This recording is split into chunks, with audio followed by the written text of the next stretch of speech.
એમાં માણસા કરીને એક ગામ છે, ગ્રામ ભારતીનો એક તાલુકો. તો માણસામાં એમની ફેક્ટરી છે, વિશ્વકર્મા એગ્રીકલ્ચર્સના બહુ બધા મશીનરી ટૂલ્સ બનાવે છે, ઇક્વિપમેન્ટ બનાવે છે.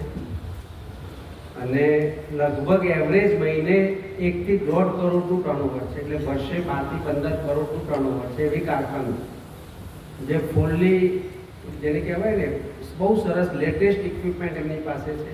કાલે આપણે એઆઈ વિશે શીખ્યા. એઆઈનો ઉપયોગ પણ એગ્રીકલ્ચર ટૂલ્સ બનાવવા માટે કરે છે, માર્કેટિંગ માટે કરે છે. એ એમનું કેલેન્ડર કેવી રીતે મેન્ટેન કરે છે એ પણ આપણે શીખવું છે. ખાલી દેશમાં નહીં, ઉત્તર ગુજરાતમાં નહીં, પણ આફ્રિકન દેશોમાં પણ એમના મશીનો, એમના જે ટૂલ્સ છે એક્સપોર્ટ કરે છે. તો કેવી રીતે આ બધું થઈ શકે છે? બધું ગ્રાઉન્ડ ઝીરોથી શરૂ કરે. એવું નથી કે વારસામાં બહુ બધું મળ્યું હતું ને હવે આ કે રાખે છે, એવું નથી. ગ્રાઉન્ડ ઝીરોથી શરૂ કરેલું આખું સ્ટાર્ટઅપ હે ને. તો આપણે વિનોદભાઈને સાંભળવા છે. આ બધા મહેમાનો પોતાનો કિંમતી સમય તમારા માટે આપે છે. આપણે એમને કંઈ આપી શકતા નથી હે ને. એટલે આપણી ફરજ એ છે કે આપણે શાંતિથી એમની પાસે જે નોલેજ છે, અનુભવો છે, જે વિઝન છે, એ વિઝનને આત્મસાત કરવાનું. શીખવાનું નથી, આત્મસાત કરવાનું. એ ત્યારે જ શક્ય બને કે જ્યારે આપણું આંખ, કાન ને મન એ સતત અહીંયા હોય. તો આપણે એ શીખવાનું છે. આવતીકાલે સવારના જે લેક્ચર છે એમાં થોડું પરિવર્તન છે. પ્રોફેસર અનિલ ગુપ્તા આપણી વચ્ચે આવવાના છે. આમ તો શેડ્યુલમાં નહોતા આવવાના, ખૂબ વ્યસ્ત છે, પણ આપણે થોડું આગા પાછું કરીને સવારે 8 વાગે એરપોર્ટ ઉપર લેન્ડ કરે છે. એરપોર્ટથી સીધા આપણે વચ્ચે આવવાના છે. એટલે બાકીના લેક્ચરને આગા પાછા કર્યા છે હે ને. પણ એ લેક્ચર જ્યારે થતું હોય ત્યારે આપણું દિમાગ અહીં વચ્ચે એક પણ લોકોને વાત કરવાની છોટ નથી. આજે પણ આ લેક્ચરમાં પણ નથી. અંદર કંઈ બી કરવું હોય, પ્રવચન પતે પછી આ ઊંચો કંઈ બોલવાની છૂટ, પણ અંદર એકબીજા સાથે વાત નહીં જ કરવાની. એટલું વિવેક ને એટલું દિમાગ ઉપર પ્રેશર તો હોવું જોઈએ કે આપણે અંદર વાત ના કરીએ હે ને. એ તો શીખવાનું છે. શિક્ષણનો મતલબ શું છે? શિક્ષણનો મતલબ જ છે આખા મનને કેળવણી. બાકી તો બધું તમે ગમે ત્યાંથી શીખી લેશો. એટલે પૂરું અહીંયા જે કંઈ મહેમાનો આવે છે બધા પોતપોતાના ફિલ્ડના મહારથી છે. અને જે ક્લાસરૂમમાં તમને ક્યારેય મળવાના નથી, બરાબર? એટલે આ બધા પાસેથી આપણે ખૂબ શીખવાનું છે. તમે અહીંયા આવ્યા છો, ગ્રામ ભારતીના જે મિત્રો છે એમને એકાધારે એમની ફેક્ટરી પણ આપણે લઈ જઈશું, બરાબર? તો આપણે વિનોદભાઈને આપ સૌ વતી, ગ્રામ ભારતી પરિવાર, લોક ભારતી પરિવાર વતી આપણે એમનું હાર્દિક સ્વાગત કરીએ છીએ અને એમની વાત રજૂ કરવા માટે આપણે એમને આમંત્રિત કરીએ છીએ. યસ વિનોદભાઈ.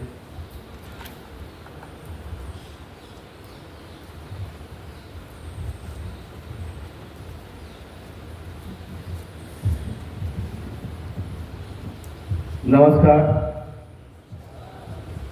ફરીથી એકવાર નમસ્કાર.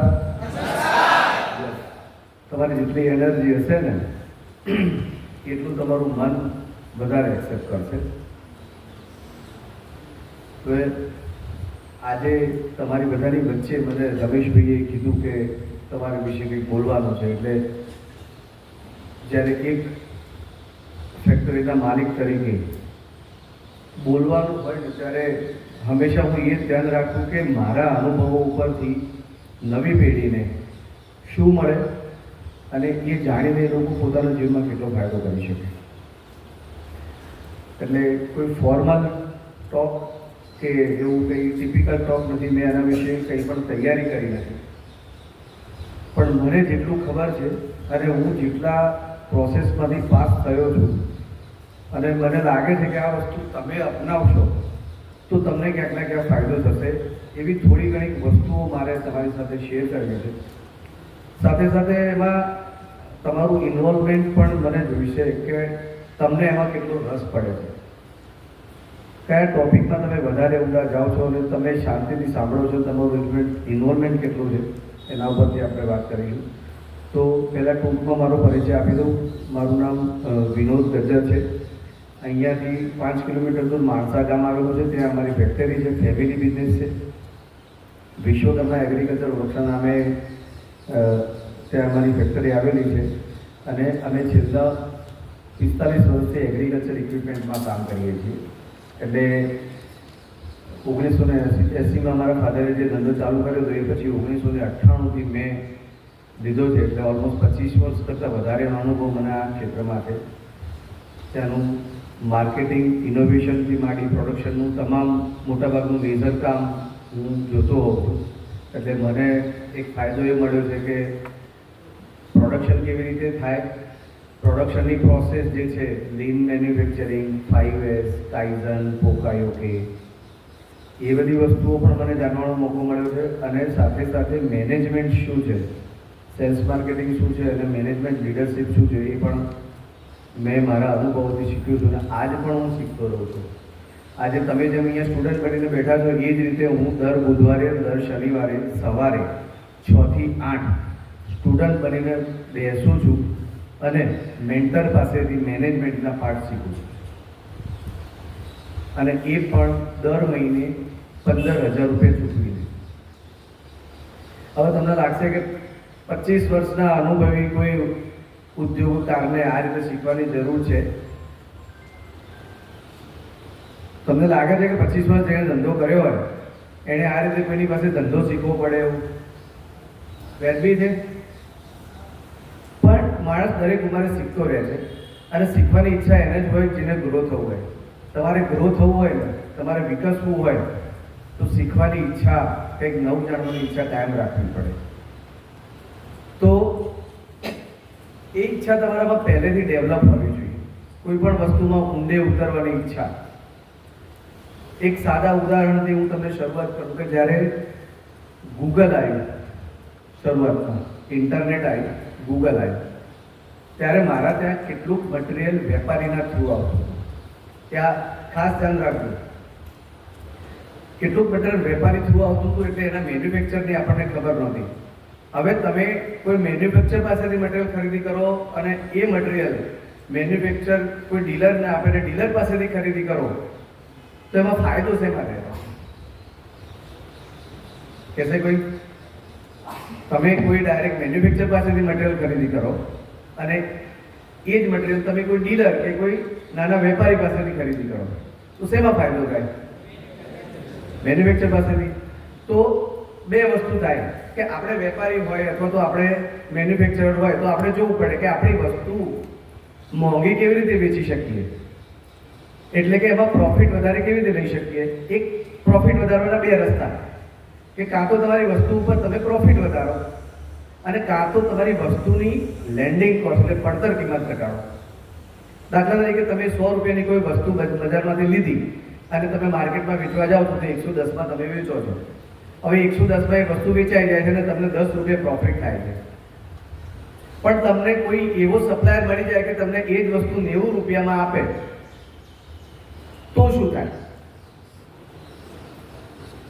તમને કોઈ એવો સપ્લાયર મળી જાય, તમે સમજી લો કે આજે એક બોલપેન લો છો માર્કેટમાંથી, તમે બોલપેનના વેપારી છો. તમે એક બોલપેન ગાંધીનગરમાંથી પરચેસ કરી જેની કિંમત 100 રૂપિયા છે, માર્કેટમાં વેચો છો 110 રૂપિયામાં. પણ તમને કોઈએ કીધું કે આ જ બોલપેન તું અમદાવાદ જઈશ તો તને 90 રૂપિયામાં મળશે અને વેચાશે કેટલામાં? 100. તો ફાયદો તમને થયો કે નહીં? કેટલા રૂપિયાનો ફાયદો થાય? 20 રૂપિયા પ્રોફિટ થયો. તો મેન્યુફેક્ચરમાં અને ટ્રેડિંગમાં હંમેશા બે વસ્તુ જોવાની કે એક પ્રોફિટ તમારો રાખવાનો અને બીજું પડતર તમારી નીચે. હવે નીચી પડતર લાવવા માટે મેં આ મારો પ્રત્યક્ષ જે અનુભવ છે એ તમારી સાથે શેર કરું છું કે એ વખતે ગૂગલ નવું આવેલું તો ગૂગલમાં બધા લિસ્ટિંગ્સ હોય, B2B પોર્ટલ હોય તો એમાં બધા નામ હોય. એટલે મેં મારી પાસે જે નટબોલ્ટ આવતા હતા તો એ નટબોલ્ટની બેગ ઉપર એ કંપનીનું નામ લખેલું હોય. એટલે મેં ગૂગલમાં એ કંપની સર્ચ કરી. તમે અત્યારે કરતા જ હશો પણ હું આ વર્ષો પહેલાની વાત કરું છું. તો મેં એ કંપની સર્ચ કરી, એ કંપનીનો કોન્ટેક્ટ નંબર કાઢ્યો ગૂગલ પરથી અને એ કંપનીમાંથી મેં ડાયરેક્ટ માલ લેવાનો ચાલુ કર્યો. તો એ માલ મને વેપારી કરતાં સસ્તો પડ્યો. તો એના લીધે હું જે વસ્તુ બનાવતો હતો એ વસ્તુની પડતર કિંમત નીચી થવા માંડી. વેચવાનો ભાવ તો એના જ હતો પણ પડતર કિંમત નીચી થવા માંડી એટલે મને પ્રોફિટ વધારે થવા માંડી.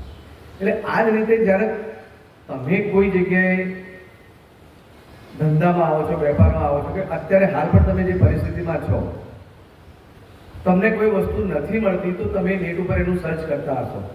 કેટલા લોકો નેટનો સહારો લે છે જાણવા માટે? બધા ઓલમોસ્ટ ભાઈ. એમાં ગૂગલ છે, યુટ્યુબ છે, અત્યારે હાલ AI આવી ગયું છે. ચેટ જીપીટી કેટલા લોકો વાપરે? ઓલમોસ્ટ બધા. બરાબર. તો ચેટ જીપીટીમાં પણ તમને અત્યારે લેંગ્વેજ સપોર્ટ હોય છે, ગૂગલ જેમિનીમાં ચેટ સપોર્ટ હોય છે ને લેંગ્વેજ સપોર્ટ હોય છે. એટલે એ બધી વસ્તુઓ તમે વાપરી અને તમારી પોતાની ઇનોવેટિવ જે શક્તિ છે એને બહાર લાવી શકો છો. એટલે એ વસ્તુ એ થઈ. હવે ઇનોવેશન શું છે? તો એવું નથી કે તમે કંઈક વસ્તુ નવી જ શોધી કાઢો તો ઇનોવેશન થઈ જાય. તમે જે એક્ઝિસ્ટિંગ વસ્તુ છે એમાં જો સામાન્ય ફેરફાર કરી અને એમાં એક ફીચર એડ કરી દો તો એ પણ તમારા માટે એક ઇનોવેશન થઈ જાય છે. અને એ ઇનોવેશન આજે આપણે મોબાઈલ વર્ષોથી જોતા આવીએ છીએ. મોબાઈલનું મુખ્ય કામ છે વાત કરવાનું, પણ આજની તારીખે એ જ મોબાઈલમાં કેટલા બધા ફીચર્સ નવા આવી ગયા છે. હવે તો એઆઈપી આવી ગયું છે, તમે સર્કલ કરો એટલે તમને ખબર પડી જાય. એટલે એ બધું ઇનોવેશન છે. એટલે તમે ઇનોવેશન કરવા માંગતા હોય તો એવું ના વિચારજો હું કંઈક નવું જ કરી દઉં એવું નહીં. તમને જે મગજમાં આવ્યું હોય એ તમે પહેલાં ઇમ્પ્લિમેન્ટ કરી દો. તમારી કોઈ પણ વસ્તુમાં, એ તમારા લખાણમાં હોય, તમારા હોમવર્કમાં હોય, તમારા એસાઇનમેન્ટમાં હોય, કે તમે જે પ્રોડક્ટ તમે દાખલા તરીકે ખેતી કરતા હશો, મોટાભાગના ખેતી સાથે સંકળાયેલા હશે, તો એમાં પણ તમે નવું એક સામાન્ય સુધારો કરી અને જુઓ સામાન્ય સુધારો એમાં કરવાથી શું ફાયદો થાય છે, અને એ તમે જ્યારે કરી દો ત્યારે બીજા બધા માટે ફાયદાકારક થતું હોય છે. તો આ પ્રમાણે ટેકનોલોજીનો ઉપયોગ કરીને અમે આગળ આવ્યા છીએ. અત્યારે હાલ જે અમે બનાવીએ છીએ પ્રોડક્ટો એમાં એગ્રીકલ્ચર માટે ટ્રેક્ટરની પાછળ લાગે એવા cultivators, hydraulic reversible plough, chisel plough, rotavators, આ બધી વસ્તુઓ તમે પરિચિત હો. એ બધો પ્રોડક્ટ અમારું છે. એમાં અમે ઇનોવેશન લાવતા રહીએ છીએ કે દાખલા તરીકે કલ્ટિવેટર છે તો કલ્ટિવેટર ખેડતી વખતે કલ્ટિવેટરનો દાંતો વળી જાય તો એ વળી જાય તો દાંતો એને પછી રિપેર કરવા જવું પડે. એ ના થાય એના માટે શું કરવું પડે? તો એના માટે કલ્ટિવેટરમાં એક એવી સેફ્ટી સિસ્ટમ આપણે એન્ટર કરીએ કે જેથી કોઈ પથ્થર કે થડ મૂળિયું આવે તો એ સેફ્ટી બોલ્ટ તૂટી જાય, શિયર બોલ્ટના સિદ્ધાંત. તો એ પ્રમાણે એવા ઇનોવેશન પણ અમે અત્યારે હાલ કરતા રહીએ છીએ. સાથે સાથે બનાવવા માટે નવી ટેકનોલોજીનો ઉપયોગ કરીએ છીએ કે એમાં રોબોટિક વેલ્ડિંગ, કોઈ પણ વસ્તુ બનાવવી હોય તો એમાં રોબોટિક વેલ્ડિંગનો પણ અમે અત્યારે હાલ ઉપયોગ કરી રહ્યા છીએ. હવે આ બધું આપણને ખબર કેવી રીતે પડે કે ભાઈ અમારે આની જરૂર છે? તો જ્યારે કસ્ટમર સાથે તમે પોતે વાત કરો, આજે કારખાનાનો માલિક કસ્ટમર સાથે વાત કરે તો કસ્ટમર કે નહીં મને યાર આમાં આ તકલીફ પડે છે, મને તમે આવી વસ્તુ કરી આપો. એક વખત અમને એક કસ્ટમરે કીધું કે આ કલ્ટિવેટરના બે દાંતા જે ખરા એની વચ્ચે અંતર ઓછું હોય છે તો કે અમે જ્યારે ખેડીએ છીએ ને ત્યારે એમાં ખડ ભરી જાય છે અને ખડના જોડે માટી ખેંચીને આવે છે. કેટલા લોકોએ આવો અનુભવ કર્યો જોયો? કલ્ટિવેટરથી ખેડતા તમે જોયું છે ને? તમે જ્યારે કલ્ટિવેટરથી ખેડતા હોય, આમાંથી ઘણા બધાને તો ખેડતા પણ આવડતું છે. કેટલા લોકો ટ્રેક્ટર ચલાવે છે? ખેડવાનું આવડે છે બધાને? બરાબર. તો જ્યારે કલ્ટિવેટર તમે ખેડતા હોય તો શું થાય કે ખડ વધારે હોય તો શું થાય, કલ્ટિવેટર તમે એક જગ્યાએથી બીજી જગ્યાએ જ્યારે લઈ જાઓ તો થોડા અંતરે જાઓ એટલે તરત જ એમાં ખડ ભરી અને ખડની જોડે માટી કરાવવાની ચાલુ થઈ જાય. પછી તમારે શું કરવું પડે? કલ્ટિવેટર ઊંચું કરવું પડે, ઊંચું કરીને ફરી પાછું મૂકવું પડે. તો હવે આ પણ એક સમસ્યા છે. આ એક સમસ્યા છે અને સમસ્યાનું સમાધાન હોય તો અમે શું કર્યું કે કલ્ટિવેટરના જે બે દાંતા હતા એ બે દાંતાનું જે આગળ પાછળનું અંતર હતું, જેમ આપણે કાંસકો વાપરીએ તો એક કાંસકી હોય એના દાંતા નજીક હોય, પછી બીજો એક મોટા દાંતાવાળો કાંસકો આવે એને શું હોય, બે વચ્ચે અંતર વધારો હોય એટલે તમે કોઈ પણ વાળમાંથી કરો તો તરત નીકળી જાય. એ જ રીતે સેમ અમે એમાં કર્યું કે આગળના પાછળના દાંતાની વચ્ચેનું ડિસ્ટન્સ વધારી દીધું એટલે જે કંઈ ખડ હતું એ વચ્ચે થઈને નીકળી ગયું. એટલે ઇનોવેશન આ રીતે થાય છે કે કોઈની જરૂરિયાત હોય એ પ્રમાણે તમે કરી શકો, અથવા તો તમને મગજમાં આવ્યું કે ભાઈ મારે આ કરવું છે, કોઈ સેફટી વધારાની એડ કરી, પણ એ ઇનોવેશન કામ આવે એવું હોવું જોઈએ, પ્રોબ્લેમ સોલ્વ કરે એવું હોવું જોઈએ. એટલે આ રીતે પણ અમે ઇનોવેશન કરતા હોઈએ છીએ.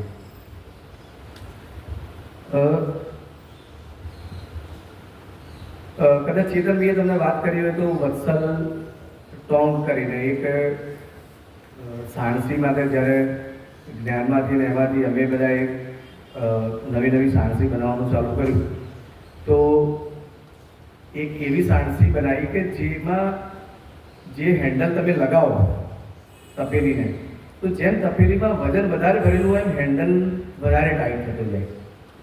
એટલે જેટલો લોડ વધારે હોય એટલું વધારે સખ્તાઈથી પકડે અને છૂટવાના ચાન્સીસ બહુ ઓછા થઈ જાય.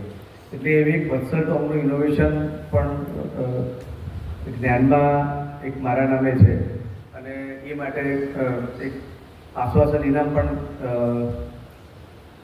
2007માં દિલ્હીમાં જ્યારે અબ્દુલ કલામ સાહેબ પ્રેસિડેન્ટ હતા ત્યારે એક સરસ પ્રોગ્રામ હતો. એમાં અમે પોતે હાજર રહેલા અને એમાં મને આશ્વાસન ઇનામ પણ મળેલું છે. એટલે એ પણ એવું જ હતું કે અલગ અલગ વિચારો, અને એ સાણસીની મુખ્ય વિશેષતા હતી કે એમાં ક્યાંય રિવેટિંગ નહોતું અને એમાં ક્યાંય બિલ્ડિંગ નહોતું, ખાલી સળિયાથી બનેલી હતી. એટલે તમે જ્ઞાનની મુલાકાતે જાઓ તો તમને સાંજી જોવા મળશે. એવી જ રીતે ખેડવામાં ઉત્તર ગુજરાતમાં સૌથી પહેલાં ફરતા હળની તમને ખબર હશે, જો તમે સૌરાષ્ટ્રના હોય તો સાદું હળ અને ફરતું હળ એ બે માં વચ્ચે બહુ જ મોટો ડિસ્ટન્સ ફરક છે.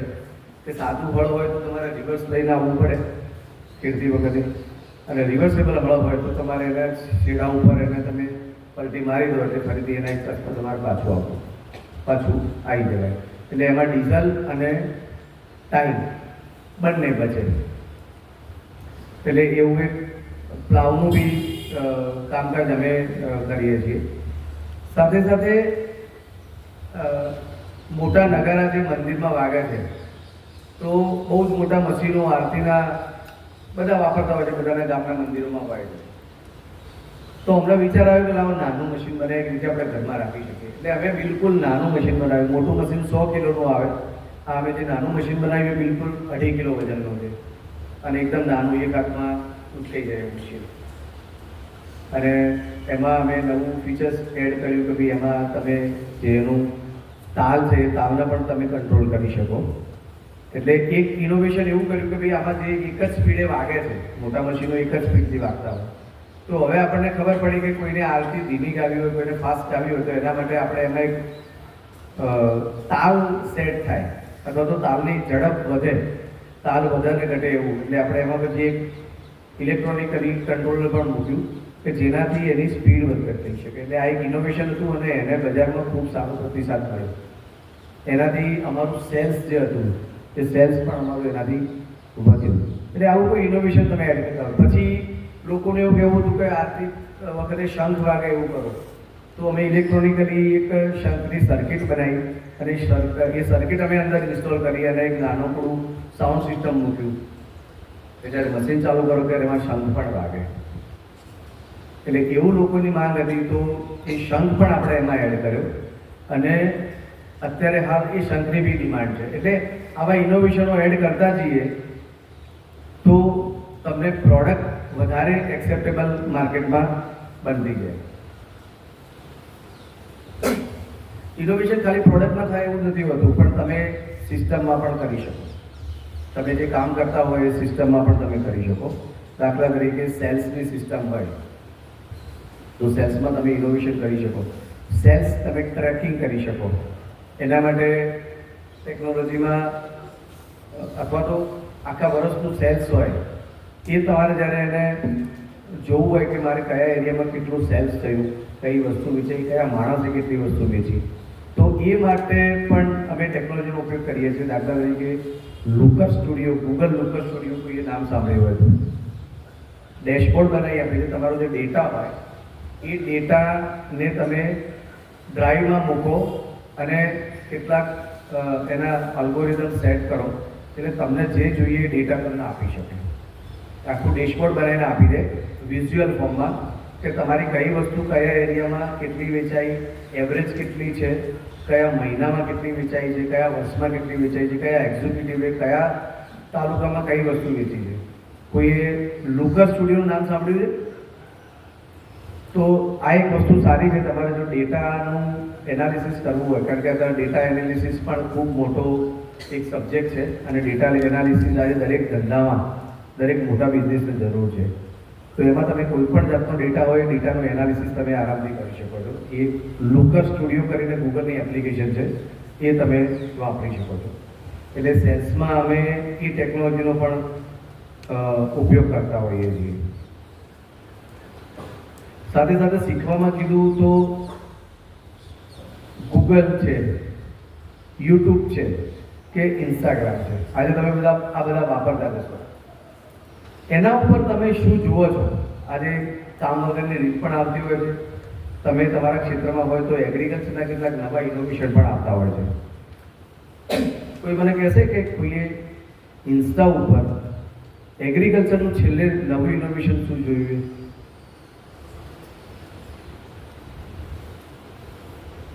તમે જોતા જશો. હા ભાઈ, શું કહે?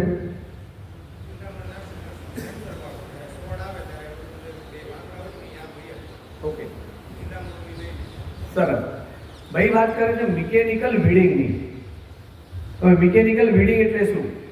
કે એ સેન્સ કરે અને જે તમારો છોડવો હોય, જે છોડ હોય એ છોડની આજુબાજુ મિકેનિકલ વીડિંગ કરે. મિકેનિકલ વીડિંગનો ફાયદો શું થાય કે તમારે પેસ્ટિસાઇડ ના નાખવું પડે. તો એ અત્યારે એવા આખા મશીન આવી ગયા છે ડ્રોવાળા કે તમે ચાલો મશીનને ટ્રેક્ટર પાછળ લગાવી દો એટલે આગળ મશીન સેન્સ કરે કે કઈ જગ્યાએ છોડવો છે અને કઈ જગ્યાએ ખાલી જમીન છે.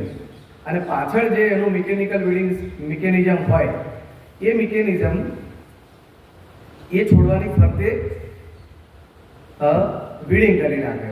એટલે જેને કહીએ ને કે આપણે ખેડ કરી નાખે, જેથી કરીને નકામાં જે વીડિંગ હોય એ બધા નીકળી જાય.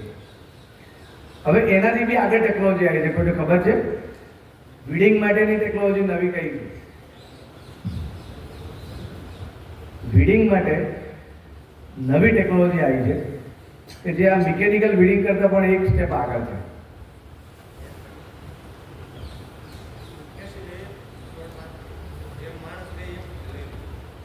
હા, એ પિકિંગ બી થઈ જાય. હા, એ થઈ જાય. અને અત્યારે જે ચાલે છે એ લેઝર ટેકનોલોજી ચાલે છે. વીડિંગમાં લેઝર ટેકનોલોજી ચાલે છે. એ લેઝર ટેકનોલોજી કેવી રીતે કામ કરે છે? તો લેઝરનું પણ આ વીડિંગ જેવું જ હોય છે. લેઝરની ગન હોય, પાછળની સાઈડ લેઝર રેઝ છોડે, એની ગન્સ હોય, એનો સોર્સ હોય.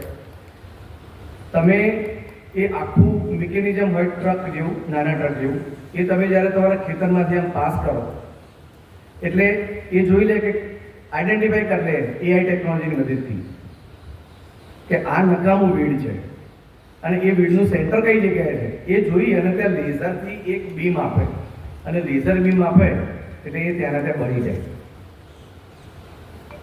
દાખલા તરીકે તમારે મગફળીમાં નિંદામણ કરવું હોય તો મગફળીના છોડ સિવાયના બીજા જેટલા પણ છોડ હોય તો એને એ લેન્સ હોય છે એ લેન્સ આઈડેન્ટિફાઈ કરી લે. કેમેરા મૂકેલા હોય, કેમેરા આઈડેન્ટિફાઈ કરી લે અને એ આઈડેન્ટિફાઈ કર્યા પછી એ જ જગ્યાએ લેઝરનું બીમ જે હોય એ ત્યાં પડે એટલે ત્યાં લેઝરનું બીમ બહુ પાવરફુલ હોય એટલે ત્યાં પડે એટલે ત્યાં બળી જાય. એ જે ફળ હોય ને એ બળી જાય.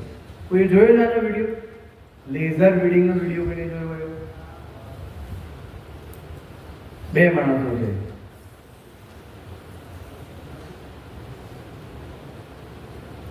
બે જણને કીધું એટલે કે અમે બાકી ના રહેવા જોઈએ બીજા, ખરું ને?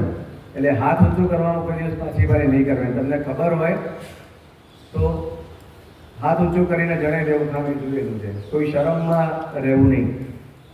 આ એક ઇનિશિયેટિવ થાય. ઇનિશિયેટ કરો તો ઇનોવેશન થશે.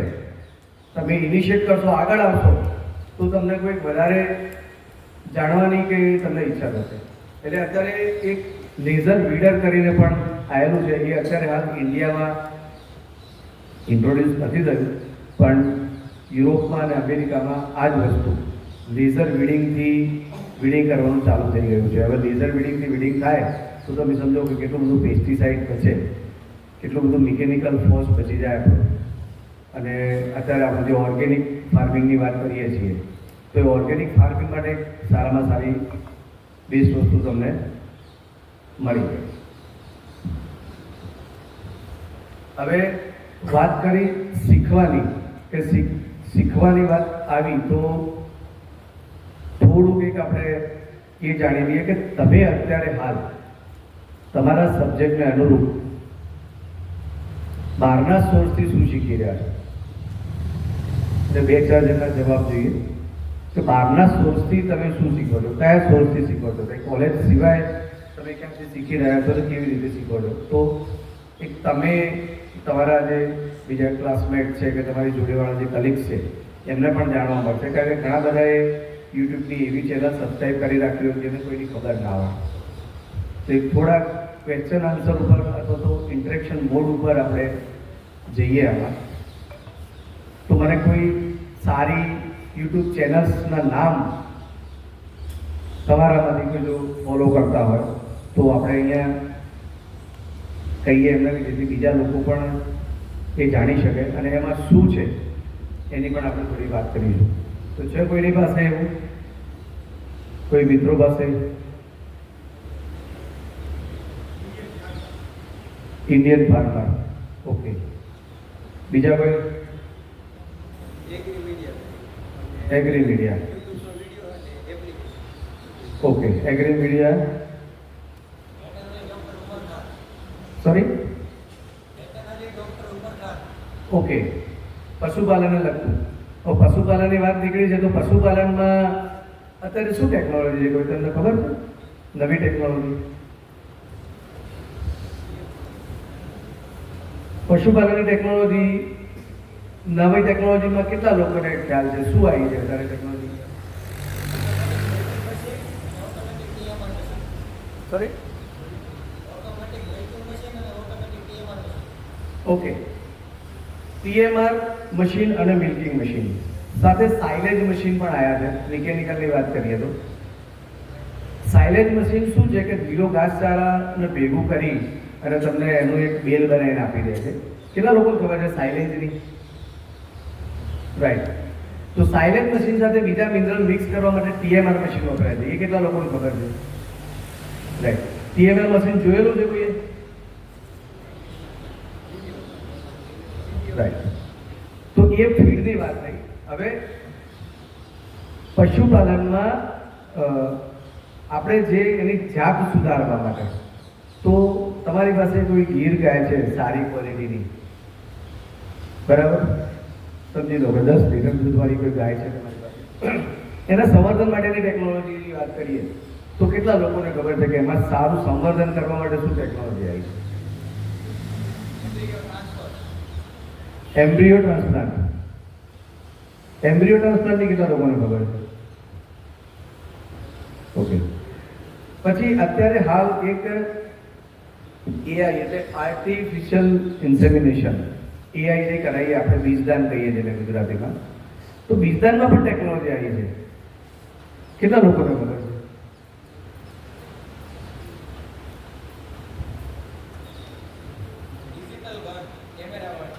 Yes, okay. સાથે એઆઈમાં એવી ટેકનોલોજી આવી છે કે તમે બીજદાન કરાવો ને તો 98% કે 95%, એનો રેશિયો એક છે, હું અત્યારે હાલ એક સાદું કહું છું પણ મેક્સિમમ, તમે એ સિમેન્ટથી કે એ બીજદાન પર્ટિક્યુલર જે સંસ્થાએ બનાવ્યું હોય કે જેમાંથી સેક્સ સિમેન્ટ ડાયવર્ટ કરેલો, એક્સ ને વાય જે સૂત્રો હોય, રંગસૂત્રો એને જુદા કરેલા હોય, અને એ તમે બીજદાન કરાવો તો તમને ગાયને બીજદાન કરાવો તો વાછડી મળે. 90%, 95% કિસ્સામાં ગાયને વાછડી જ આવે. ખબર છે કોઈને? બરાબર છે.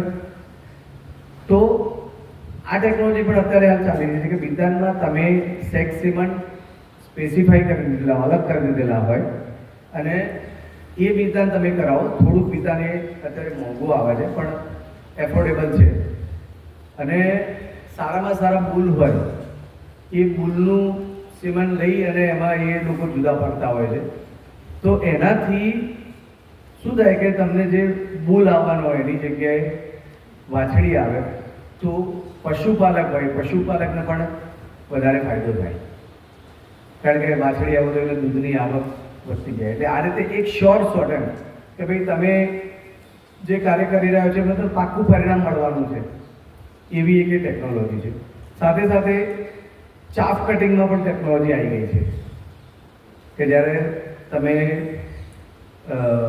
પહેલાં શું હતું, પૂળા આપણે હાથથી કાપવા પડતા, અત્યારે ચાપ કટર આવી ગયા.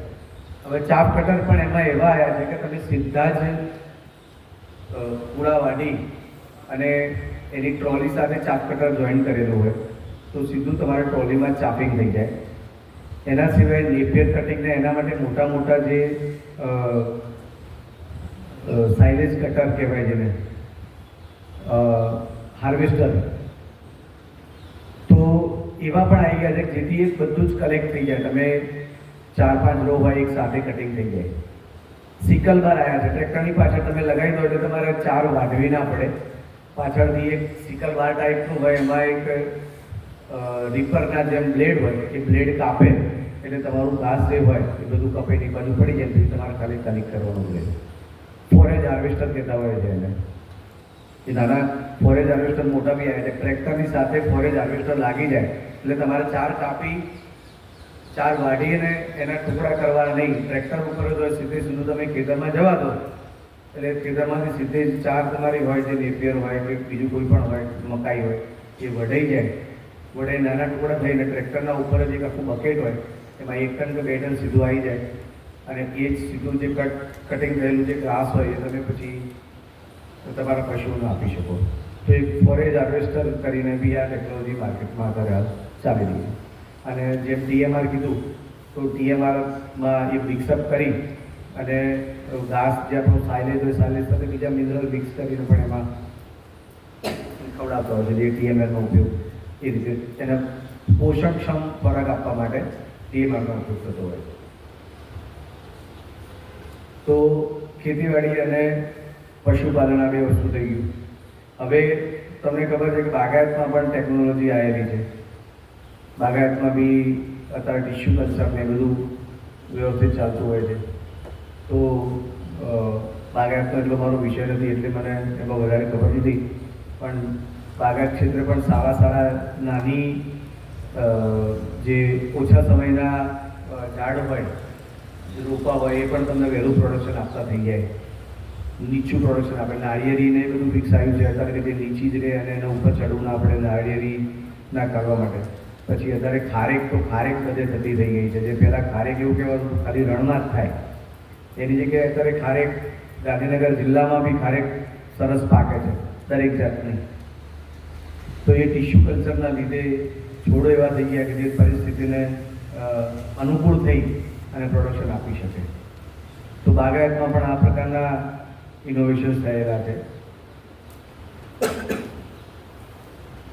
તો એગ્રીકલ્ચર, પશુપાલન, બાગાયત, ટ્રેક્ટરો બી એ વાળા આવી ગયા.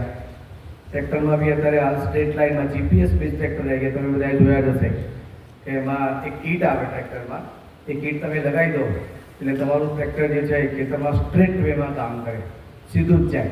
તમારા ટ્રેક્ટરને એટલે જે તમે ચાસ બનાવતા હોય અથવા તો સીડ ડ્રીલથી જ્યારે તમે બીજની રોપણી કરતા હોય તો વાંકા ચૂંકા બને નહીં, અને વાંકા ચૂંકી વાવણી ના થાય એટલે જ્યારે ક્રોપ કટિંગ આવે તો ક્રોપ કટિંગ બી સરસ રીતે થઈ જાય. પછી ડ્રોન ટેકનોલોજી, તો ડ્રોન ટેકનોલોજી બી અત્યારે હાલ બહુ જે એક કરંટ વિષય છે કે ડ્રોનમાં બી અત્યારે હાલ ટેકનોલોજી આવીને ડ્રોનમાં બી હવે સેન્સ કરે છે કે તમારે કઈ જગ્યાએ એક્ઝેક્ટ દવાની જરૂર છે, હે ને. એના ઉપર ઇન્ફ્રારેડ કેમેરા લાગેલા હોય, તમને એ બી બતાવી દે કે કઈ જગ્યાએ પાણીની અછત છે તો તમારે ત્યાં પાણી આપવું પડે, કઈ જગ્યાએ રોગનો હુમલો થયેલો છે તો ત્યાં રોગ પણ એ આઈડેન્ટિફાઈ કરે છે. એટલે ડ્રોન ટેકનોલોજી અને ડ્રોનમાં બી સારું ભવિષ્ય છે કે તમારામાંથી કોઈ ડ્રોન વસાઈને એનો બિઝનેસ પણ કરી શકે છે. અત્યારે ડ્રોનમાં સરકાર સબસિડી પણ સારી એવી આપે છે, તો એ પણ એક સરસ બિઝનેસ છે અને એ ઓપોર્ચ્યુનિટી છે. છેલ્લે ઇરિગેશનની એક વાત કરી અને તમને મારે કહેવું છે કે ઇરિગેશનમાં એક ટેકનોલોજી છે જે અમે ડેવલપ કરી છે. તો રેનગન કેટલા લોકો જોયેલી છે? રેનગન ખબર છે? ફુવારા તો તમને ખબર છે ને બધાને. તો રેનગન કેટલાને ખબર છે? રેનગન તમે એક મૂકી દો, દાખલા તરીકે અહીંયા એક રેનગન મૂકી છે તો એ રેનગન એનો મર્યાદિત વિસ્તાર હોય, દાખલા તરીકે 20 મીટરની રેડિયસ હોય તો 20 મીટરની રેડિયસમાં એ તમને બધા જ એક સરખું પાણી આપે. તો ત્યારે તમે કોઈ પાક વાવ્યો હોય તો તમારા ખેતરમાં 1, 2, 3, 4, 5 એમ અલગ અલગ જગ્યાએ જેટલો એરિયા હોય તો 20 મીટરના પટ્ટાને લઈ અને એ પ્રમાણે તમારે રેનગન મૂકવી પડે અને પછી રેનગનથી ઇરિગેશન થતું હોય. એ જ રીતે તમારે બીજો 20 મીટરનો પટ્ટો હોય તો એ રીતે રેનગનથી ઇરિગેશન. પણ અમે એગ્રોટિસ ટેકનોલોજીસ LLP કંપનીમાં એવી રેનગન બનાવી છે કે જે રેનગન ચાલે છે. રેનગન ચાલે તો તમે જોજો, ટ્રાવેલિંગ રેનગન એવું સર્ચ કરજો તમારા મોબાઈલમાં, એગ્રોટિસના નામે તમે લખી દો નામ. એક નવી ટેકનોલોજી છે અને તમને જાણવાની ઉત્સુકતા થશે. ટ્રાવેલિંગ રેનગન ફ્રોમ એગ્રોટિસ ટેકનોલોજી, યુટ્યુબમાં એનો વિડીયો છે. તો એ રેનગન અમે એવી બનાવી છે કે પાણીના પ્રેશરથી ચાલે. એને તમે પાણીનું પ્રેશર આપો એટલે રેનગન ટ્રાવેલ કરે, એક જગ્યાએથી બીજી જગ્યાએ રેનગન ટ્રાવેલ થાય. 8 કલાકની અંદર એ 300 મીટરનું ડિસ્ટન્સ કાપી દે. અને એ પણ માત્ર ને માત્ર પાણીના પ્રેશરથી. એમાં ના કોઈ ઇલેક્ટ્રિસિટી વપરાય છે, ના સોલર વપરાય છે, ના બેટરી છે કે ના કોઈ એન્જિન છે. એટલે તમે બધા આ નવી ટેકનોલોજી ખાસ જોજો. એ રેનગન 3 કલાકમાં અને 8 કલાકમાં 300 મીટરનું ડિસ્ટન્સ કાપે છે અને 25 મીટર રેડિયસ એટલે 50 મીટરના ડાયામીટરમાં એક સમાન, એક જ રેનગનથી એક સમાન એક સરખું ઇરિગેશન કરે છે. અને એનાથી જે તમે સાદું પાણી વાળો છો, જે નોર્મલ આપણે ફ્લડ ઇરિગેશન કહીએ, એના કમ્પેરિઝનમાં 50% પાણી બચે છે. કેટલું? 50% પાણીની બચત થાય છે. આ વસ્તુ તમને ક્યાંય જોવા નહીં મળી હોય, કારણ કે બિલકુલ નવી છે. ગયા વર્ષે આ રેનગનને આમા ઇન્ડિયા એટલે agriculture machinery manufacture association of India તરફથી બેસ્ટ ઇનોવેશનનો એવોર્ડ પણ મળેલો છે. બેસ્ટ ઇનોવેશનનો એવોર્ડ આ રેનગનને મળેલો છે. એટલે એનું નામ છે ATRIS, automatic travelling rain gun irrigation system, ATRIS. આવું સર્ચ કરજો એટલે તમને જાણ પડશે. હવે એનો પ્રિન્સિપલ તમને બતાવી દઉં શું છે. તો એ રેનગનને ચલાવવા માટે તમારે 5.5 kg પ્રેશરની જરૂર પડે છે. એનો સિમ્પલ નિયમ એવો છે કે 5.5 kg પાણીનું પ્રેશર તમે જ્યારે રેનગનમાં આપો ત્યારે એનાથી એક ટર્બાઇન ફરે છે, પાણીને ગતિમાં પરિવર્તન કરે છે. એટલે એનું જે 5 kg પ્રેશર છે એમાંથી એ 10% પ્રેશરનો ઉપયોગ ટર્બાઇનને ફેરવવા માટે કરે છે અને બાકીનું પ્રેશર ઉપર જઈને રેનગનમાં કાઢી દે છે. એ 10% પ્રેશરનો ઉપયોગ કરીને રેનગનમાં જે આપણને ગતિ મળી એ ગતિને એક અમે ગિયરમાં લઈ જઈએ છીએ. એ ગિયરથી રિડક્શન કરીને એનો પાવર વધારીએ છીએ.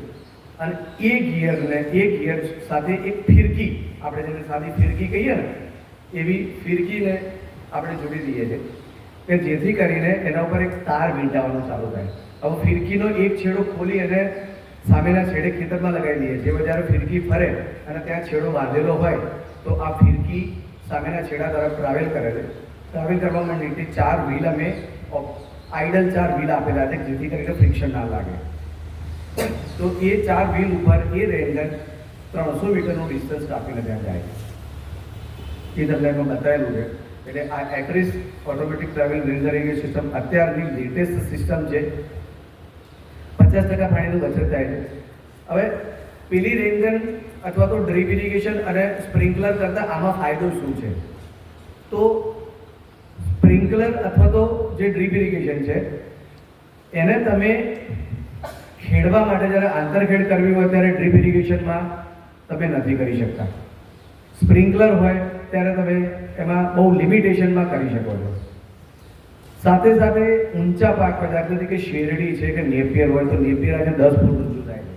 તો 10 ફૂટ ઊંચા નેપિયરમાં એવું કોઈ ઇરિગેશન સિસ્ટમ નથી કે જે તમે લગાવી શકો, કારણ કે સ્પ્રિંકલર પણ 5 ફૂટથી ઊંચા આપણે નથી કરી શકતા.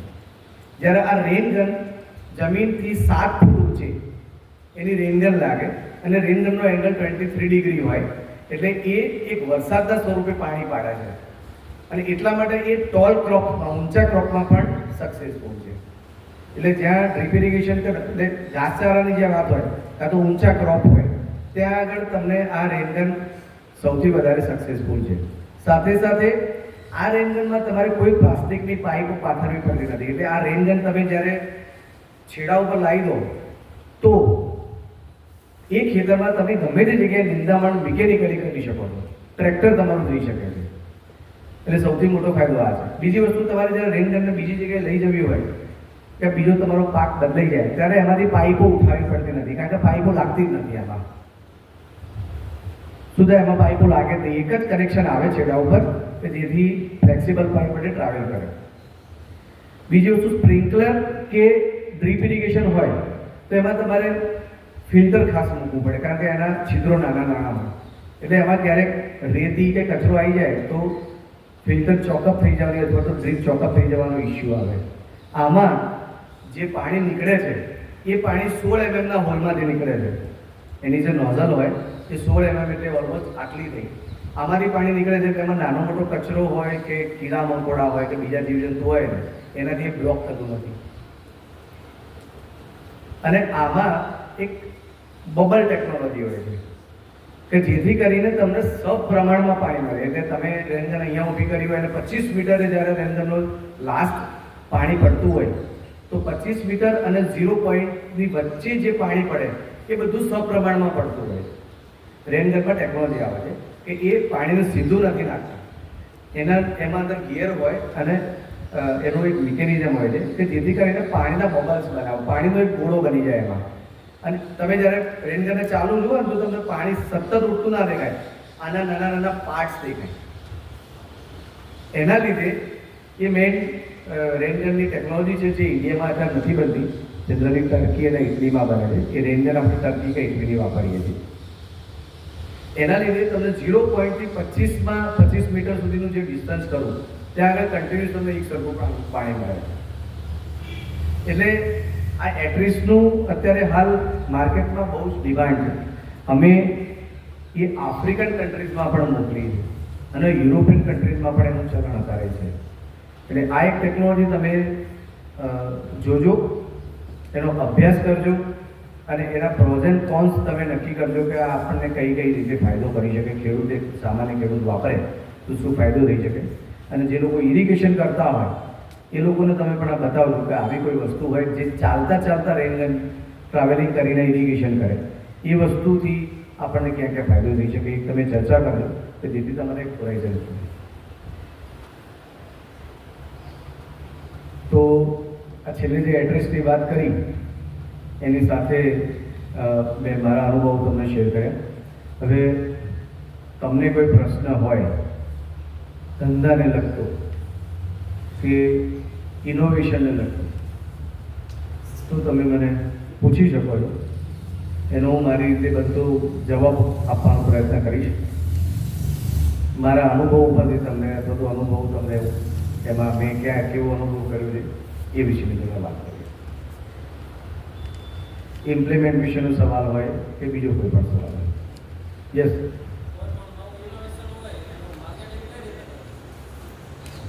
જો નવું ઇનોવેશનનું માર્કેટિંગ સૌથી પહેલાં છે ને એ ઇનોવેશન તમારે તમારી આજુબાજુમાં, એટલે એ ઇનોવેશન ગામને લગતું હોય તો તમે ગામમાં આપી શકો. કોઈ વ્યક્તિ વાપરવાવાળો હોય તો તમે તમારા મિત્રો, સંબંધી એ લોકોને તમે પહેલાં આપી શકો.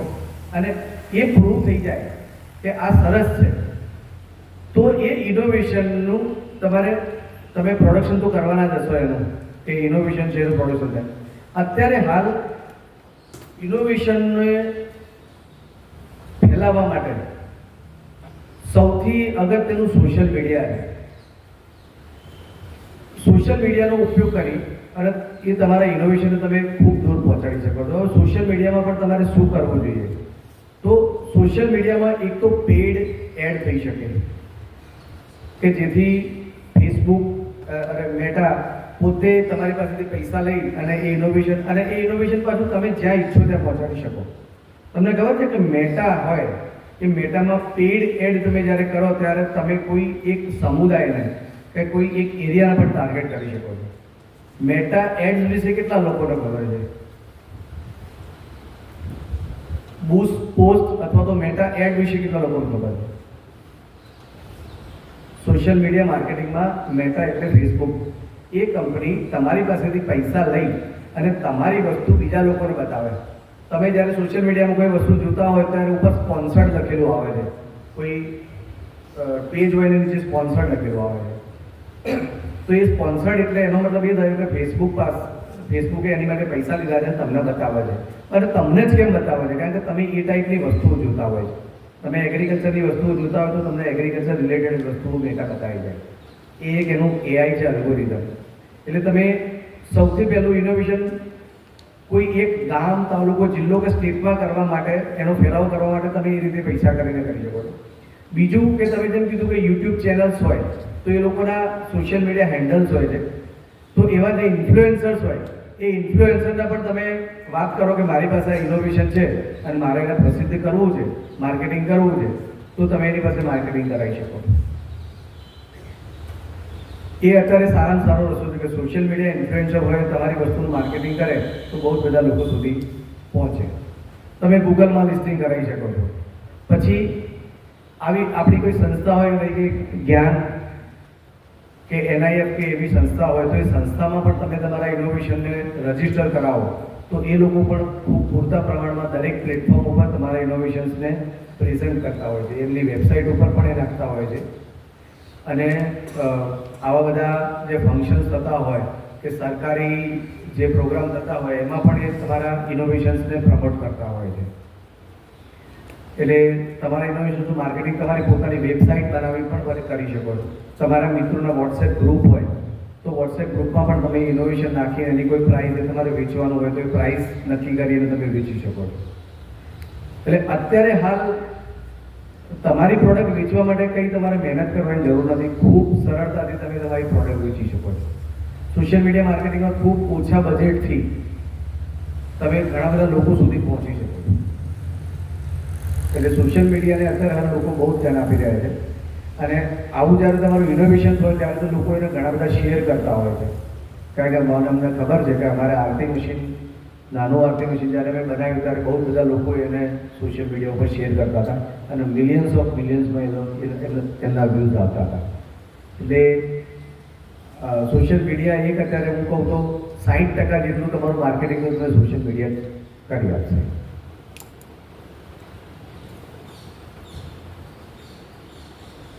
એ સિવાય બીજા કોઈને પ્રોડક્શનને લગતા સેલ્સ, માર્કેટિંગ, ઇનોવેશન કે તમારે બિઝનેસ કેવી રીતે કરવો. અત્યારે તમને ખબર છે ને કે અત્યારે તમારું કોઈ ઇનોવેશન હોય તો એમાં સરકાર તમને સબસિડી આપે છે. તો સ્ટાર્ટઅપ હોય તો સ્ટાર્ટઅપ માટે સરકારની બહુ બધી યોજનાઓ છે. તો સ્ટાર્ટઅપ તમે સારી રીતે પીચ કરી શકો. તમારું ઇનોવેશનને સારી રીતે તમે પીચ કરો તો સ્ટાર્ટઅપ યુનિવર્સિટીઓ છે અહીંયા, દાખલા તરીકે GNLU છે તો એ પણ સ્ટાર્ટઅપને સપોર્ટ કરે છે. નિરમામાં પણ બધા સ્ટાર્ટઅપનું ચાલતું હોય છે. એ સિવાય ગવર્મેન્ટની જે સ્પેશિયલ ઇન્ડસ્ટ્રી ડિપાર્ટમેન્ટમાં પણ સ્ટાર્ટઅપને તમે પ્રમોટ કરી શકો છો. ગાંધીનગરમાં કડી યુનિવર્સિટી છે, એ પણ સ્ટાર્ટઅપને સપોર્ટ કરે છે. એટલે તમારા સ્ટાર્ટઅપને ત્યાં તમે રજીસ્ટર કરાવો તો એ લોકોને તમને મેન્ટરિંગ પણ મળતું રહે. સાથે સાથે બીજી વસ્તુ કીધું કે તમે કોઈ ઇનોવેશન કર્યું હોય અને તમને કોઈ ટેકનિકલ પ્રોટોટાઇપની જરૂર હોય કે તમારે એક નંગ બનાવવું છે તો એના માટે તમે મારો સંપર્ક કરી શકો છો. કારણ કે અમારી પાસે બધી મશીનરી છે. અમે પ્રોટોટાઇપ બનાવવા માટે 3D પ્રિન્ટર પણ રાખતા હોઈએ છીએ. અમારા ત્યાં જે કંઈ વસ્તુ બનતી હોય છે અમે 3D પ્રિન્ટરમાં પહેલાં એના પ્રોટોટાઇપ બનાવીએ છીએ અને પછી એને અમે એકચ્યુઅલ ફોર્મમાં બનાવતા હોઈએ છીએ. એટલે અમારા જે પ્રોડક્ટ છે એમાં મોટાભાગે હવે અત્યારે અમે એ પરિસ્થિતિ ઉપર છીએ કે અમે એનું પહેલાં પ્રોટોટાઇપ બનાવી અને એ પ્રોટોટાઇપને જ લાંબા ટાઈમ સુધી રન કરી અને એનું પરફોર્મન્સ ચેક કરી લઈએ છીએ અને પછી ફાઇનલ બનતા હોઈએ છીએ. અત્યારે આમાં અમારે ચાલી જ રહ્યું છે કામ એના પ્રોટોટાઇપ ઉપર અને ફાઇનલ પ્રોટોટાઇપ ઉપર પહોંચી ગયા છે. હવે એમાં માસ પ્રોડક્શન ઉપર અમે એને લઈ જઈ રહ્યા છીએ.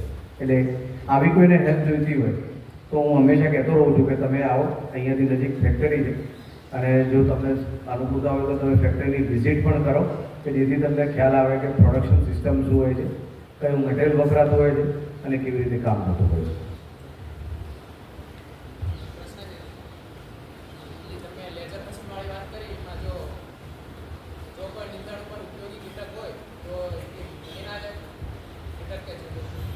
હા, એટલે નિંદામણ ઉપર કોઈ ઉપયોગી કીટક હોય તો એના માટે પણ એઆઈ જે છે, દાખલા તરીકે કીટકનો કલર કે કીટકની સાઇઝ, તો એ આઈડેન્ટિફાઈ કરે અને એને છોડી દે. એ અપગ્રેડમાં છે. પણ જનરલી શું થતું હોય છે કે ભીડ જતું રહે, ભીડ ઉપર આમાં શું હોય કે જીવાત જે હોય કે કીટકો હોય એ જ્યારે આવું હલનચલન થતું હોય ત્યારે પોતાની સેફ જગ્યા શોધી લેતા હોય છે અને આ એના રૂટમાં જ મારી દેતું હોય છે. આખે આખું ના મારે એટલે સમજી લો કે એનું કીટક જે બેઠ્યું હોય એટલે રૂટમાં બેઠ્યું હોય તો કીટકને નુકસાન થાય, બાકી એની લીફ ઉપર બેઠું હોય તો એને નુકસાન ના થાય. પણ એ એક એડવાન્સ રિસર્ચનો વિષય છે. પણ સવાલ તમારો સરસ છે કે ભાઈ કોઈ ઉપયોગી કીટક બેઠું હોય તો આપણને એનો બી નાશ થઈ જાય. પણ ટેકનોલોજી છે, પ્રોઝ એન્ડ કોન્સ એના રહેવાના. પણ આવું જ્યારે એ લોકોના સંશોધકોના ધ્યાનમાં આવશે અને આવી બી ગયું હશે તો એ લોકો ચોક્કસ એનો કંઈ ઉપાય કરશે. કારણ કે એઆઈથી તમે આજે કોઈ પણ વસ્તુને આઈડેન્ટિફાઈ કરી શકો છો. એટલે એ સમસ્યાનું સમાધાન 100% જો નહીં હોય તો એમાં હશે જ, અથવા તો ટૂંક સમયમાં આવશે.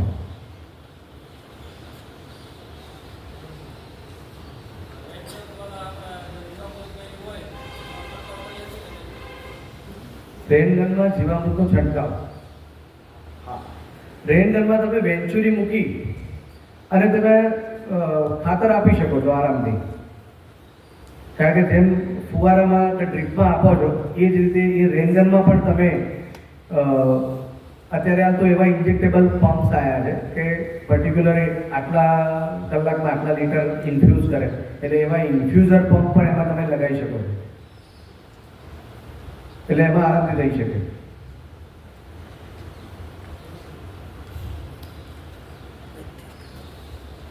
બોલો, છેલ્લો સવાલ કોઈને? રાઈટ. તો હું પણ આજે તમારાથી શીખ્યો. ભાઈએ કીધું કે ઉપયોગી કીટકો મરી ના જાય એટલે મને બી ટેન્શન થઈ ગયું. સવાલ આવે અને નવી પેઢીની પાસે બહુ જ નોલેજ છે, બહુ જ વિચારશક્તિ ખૂબ મોટી છે. પણ તમને એક રિક્વેસ્ટ કરું કે જ્યારે કોઈ ઇન્ટરેક્શન હોય ત્યારે એમાં ખુલીને ભાગ લો. શરમ રાખશો નહીં. આજે હું અહીંયા તમારી સામે બોલું છું એનો મતલબ એવો નથી કે મને તમારા કરતાં વધારે આવડે છે. બની શકે કે કેટલીક વસ્તુઓ તમારી પાસે પણ એવી હોય કે જે દુનિયાને ખબર ના હોય. એટલે બધાની વચ્ચે હાથ ઊંચો કરીને બોલવું એમાં કોઈ નાનમ નથી. એ તમે અત્યારથી ટેવ પાડશો ને તો વહેલા તમે સ્ટેજ ઉપર ચડતા થઈ જશો. એટલે એક સિમ્પલ સારી સલાહ તમને આપું છું કે ઇન્ટરેક્શન ગ્રુપ ડિસ્કશનમાં તમે એકદમ ઉત્સાહથી ભાગ લો. કોઈ પણ શરમ રાખ્યા વગર ભાષાની, શબ્દોની કોઈ પણ ચિંતા ના કરશો. સામેવાળો તમારો સવાલ સમજે એ જ ઇમ્પોર્ટન્ટ છે. કઈ ભાષા છે, કયા શબ્દો તમે વાપરો છો એ ઇમ્પોર્ટન્ટ નથી. એ બધું પછી આવે. પણ સૌથી પહેલાં તો તમારી હિંમત કે તમે એના વિશે તમને કોઈ સવાલ થયો એ વસ્તુ અગત્ય નહીં. એટલે રિક્વેસ્ટ છે મારી તમને બધાને કે લાઈફમાં એક આ શીખવા માટેની વસ્તુ છે અને ખાસ તમે એડોપ્ટ કરશો તો તમને ચોક્કસ ફાયદો થશે. Thank you very much. તમે બધાએ ખાસ રસપૂર્વક, ઇન્ટરેસ્ટપૂર્વક ઇન્ટરેક્શન કરી અને સવાલ જવાબથી આ સેશનને થોડું ઇન્ટરેસ્ટિંગ બનાવ્યું. અને ખૂબ ખૂબ ધન્યવાદ રમેશભાઈ, સંસ્થાનો અને તમારો પણ કે છોકરાઓ સાથે મારા જે અનુભવો છે એ શેર કરવાની તમે મને એક તક આપી. મારો કોન્ટેક્ટ નંબર તમારે લખો તો લખી લો, કંઈ કદાચ જરૂર પડે તો મને કોન્ટેક્ટ કરી શકો છો. તમારો કોઈ સવાલ હોય ને પછી પણ ઈચ્છા થાય કે પૂછવો છે તો મારી પાસે એનો જવાબ હશે તો હું તમને ચોક્કસ આપીશ. 98252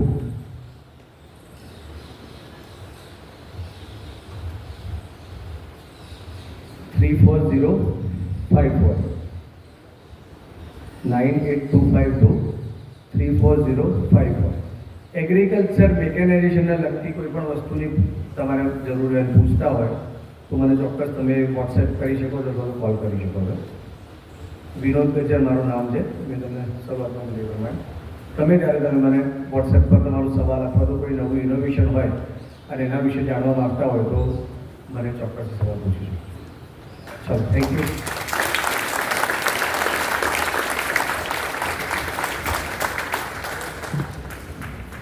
આભાર વિનોદભાઈ. ખૂબ સરસ રીતે